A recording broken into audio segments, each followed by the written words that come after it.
Hello friends.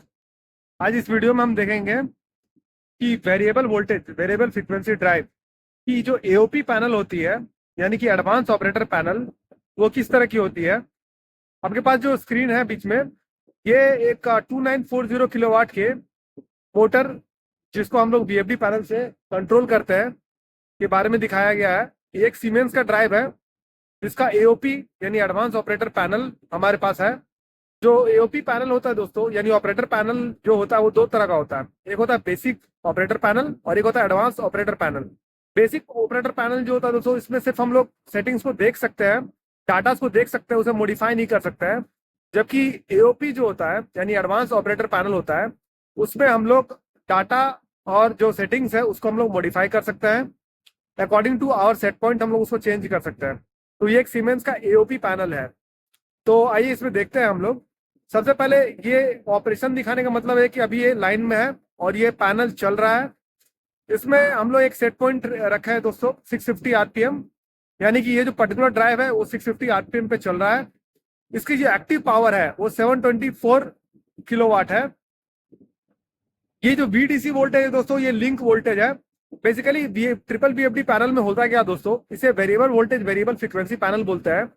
इसमें क्या होता है कि हम लोग वोल्टेज और फ्रीक्वेंसी को वैरी करते हैं और उसका रेशियो यानी कि वी बाई एफ का रेशियो है उसे कांस्टेंट रखते हैं।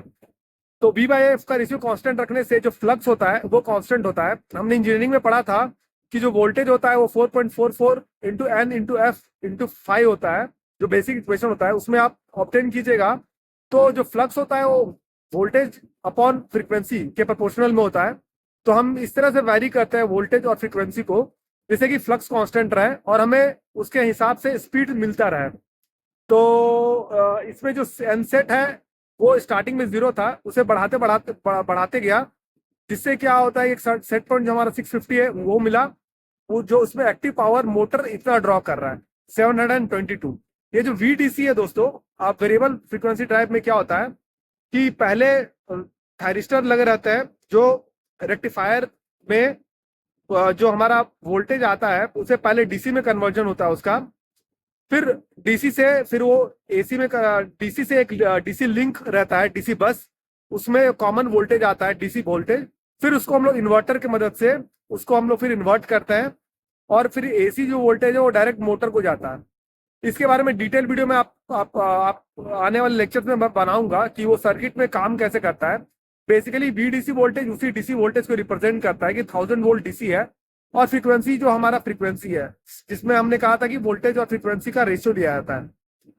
ये एन एक्चुअल यानी फीडबैक आ रहा है, जो एक्चुअल फीडबैक साइड से आ रहा है वो है एन सेट, जो हमने सेट पॉइंट रखा है कि ऑपरेटर के एचएमआई से जो सेट पॉइंट रखा गया वो ये है, और जो एक्चुअल स्पीड ये है। आई एक्ट यानी एक्चुअल करंट है। ये ड्राइव अभी 1500 एम्पियर करंट ले रहा है, और ये इसका परसेंटेज टर्म में आप देख सकते हैं कि जो स्पीड सेट पॉइंट है वो 60% के करीब है, और जो आई एक्चुअल है वो 100% से 50% से कम है, यानी कि ऑलमोस्ट 3000 एम्पियर करंट ले सकता है ये। तो उसके हिसाब से करंट का वेरिएशन है जो उसका मैक्सिमम लिमिट है। इस एओपी के मदद से हम बहुत सारा पैरामीटर्स को मॉनिटर कर सकते हैं। इसमें एक मेन्यू बटन होता है दोस्तों, अगर हम इसे प्रेस करते हैं तो हमें डिफरेंट टाइप के पैरामीटर लिस्टिंग दिखाई देती है। ये ऑपरेशन स्क्रीन यानी अभी का है। अगर हम इसको ओके दबाते हैं तो करंट में जो ऑपरेशन हो रहा है वो बताता है।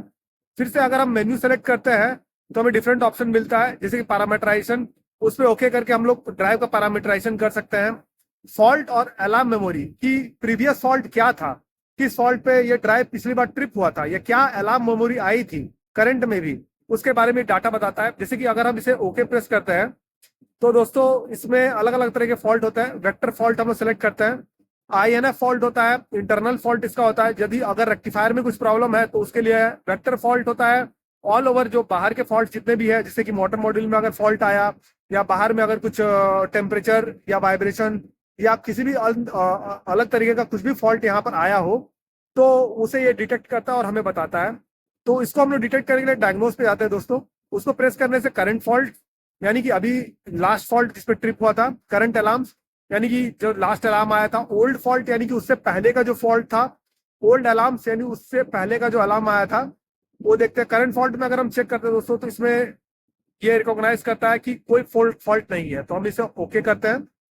अगर हम ओल्ड फॉल्ट्स में जाए दोस्तों, तो जैसे कि देख सकते हैं आप, वीडीसी अंडर वोल्टेज है, सपोज कि ये फॉल्ट आया है, ये इसका एक पर्टिकुलर फॉल्ट कोड है जो कि हेक्साडेसिमल में है, इसे आप इंटरप्रेट कर सकते हैं। अगर सीमेंस का G120 पैनल है, उसमें इस फॉल्ट कोड पे कॉरस्पॉन्डेंस क्या फॉल्ट आता है उसके बारे में डिस्क्रिप्शन है। आपको इसको हेक्साडेसिमल में कन्वर्ट करके एक पर्टिकुलर नंबर को इंटर करना होता है, सीमेंस G120 के मैनुअल में वो मिल जाता है। तो वीडीसी अंडर वोल्टेज आया। इसमें हम लोग हेल्प प्रेस करने से कि इस पर्टिकुलर फॉल्ट पे क्या क्या फॉल्ट आ सकता है, इसके बारे में हम लोग जान सकते हैं। जैसे कि देखिए, वीडीसी अंडर वोल्टेज, उसका काउज क्या है, power unit has detected an under voltage, यानी इसमें एक अंडर वोल्टेज आया था, उसके चलते वो ड्रॉप हुआ था। तो इसमें आपको क्या क्या चेक करना है, जैसे कि लाइन सप्लाई का फेलियर हो सकता है, लाइन वोल्टेज लो हो सकता है, परमिसिबल लिमिट से लो हो सकता है, उसका लाइन लाइन सप्लाई इंटरप्ट हुआ होगा उसके लिए। इस तरह का इसमें सॉल्यूशन प्रोवाइड करता है, और उसका क्या क्या रेमेडी हो सकता है वो इस फॉल्ट में बताता है। तो इस हिसाब से हम लोग अलग अलग फॉल्ट जो डिजाइन होता है, उसके हिसाब से हम अलग अलग फॉल्ट इसमें प्रिडिक्ट कर सकते हैं कि क्या फॉल्ट हो सकता है।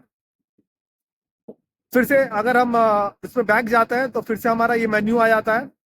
इसके बैक जाते हैं तो फिर से हमारा मेन मेन्यू आ सकता है। अब हम लोग मेन्यू प्रेस करके ऑपरेशन स्क्रीन में जा सकते हैं। इसको ओके करने से जो हमारा करंट ऑपरेशन स्क्रीन है ये आता है। तो इस हिसाब से हम लोग इसमें देख सकते हैं कि करंट वैल्यू क्या है, उसका फॉल्ट क्या आता है, पैरामीटर क्या है। तो हर एक फॉल्ट के लिए एक अलग सा कोड दिया रहता है, फॉल्ट कोड। उससे हम लोग डिटेक्ट कर सकते हैं किस तरह का फॉल्ट आया सिस्टम में। उसको रेक्टिफाई करने के बाद इसे हम लोग हेल्दी बना सकते हैं और इसे हम लोग ऑपरेशन के लिए दे सकते हैं। तो बेसिकली इस तरह का जो फंक्शन होता है वो ये होता है। इसमें जो जो पैरामीटर्स होता है इसके बारे में मैंने आपको बताया है कि क्या क्या वैल्यूज है। पैरामीटराइजेशन करके हम लोग इसका पैरामीटर अलग अलग सेट कर सकते हैं। पैरामीटर का भी अपना वैल्यू होता है, जैसे P120 के लिए अलग पैरामीटर वैल्यू होता है। तो पैरामीटराइजेशन से हमें जितना भी रिक्वायर्ड सेट पॉइंट है वो चाहिए होता है, वो पता चलता है। तो इसके जो डिफरेंट कंपोनेंट्स है उससे हम लोग जान सकते हैं कि क्या क्या हो सकता है, और एओपी का यूज हम लोग इसके लिए कर सकते हैं। अच्छा, इसके अलावा यहाँ पर यहाँ पर है रन, अलार्म और फॉल्ट। अभी ये रन है, इसका मतलब हेल्दी रनिंग है। अगर ये यहाँ पर कुछ पे कोई अलार्म आता है तो वो येलो रंग से, येलो कलर से ब्लिंक होता है। अलार्म मीन्स सपोज ये इंडिकेशन देता है कि ये पैनल ज्यादा हीट हुआ है, या फिर इसमें कुछ और तरह का फॉल्ट आ सकता है फ्यूचर में। उसके लिए अलार्म जनरेट करता है और हमें सिग्नल देता है कि ये फॉल्ट आ सकता है, आप इसको रेक्टिफाई कर दीजिए। तो इसके हिसाब से हम लोग अलार्म जनरेट होता है। फॉल्ट अगर आता है इस सिस्टम में या इस पैनल में, तो ये फिर ये रेड रेड कलर से ग्लो होने लगेगा। तो आपको फिर फॉल्ट को आइडेंटिफाई करना पड़ेगा, उसे रिमूव करना पड़ेगा, और उसके हिसाब से आपको ये फॉल्ट को डिटेक्ट करके रिमूव करके सिस्टम को हेल्दी बनाना पड़ेगा। तो ये है हमारा फॉल्ट है, ये अलार्म है और ये रन है। तो इतने सारे कंपोनेंट्स है सीमेंस के इस एओपी में, जिसे एडवांस ऑपरेटर पैनल बोलते हैं। और इससे हम इस पैनल के बारे में सारी जानकारी ले सकते हैं, और हम लोग प्रॉब्लम्स को आइडेंटिफाई करके उसे सॉल्व करके सिस्टम को हेल्दी बना सकते हैं, मोटर को हेल्दी बना सकते हैं। तो आज के वीडियो में बस इतना ही। अगर आपको ये वीडियो पसंद आए तो वीडियो को लाइक कीजिए, चैनल को फॉलो कीजिए और सब्सक्राइब कीजिए, और बेल नोटिफिकेशन को प्रेस कर दीजिए, ताकि इसी तरह के मैं इंपॉर्टेंट इंडस्ट्री से रिलेटेड वीडियोज आपके पास लाता रहूँ। तो वीडियो में बने रहने के लिए धन्यवाद। मिलते हैं आपसे अगले वीडियो में।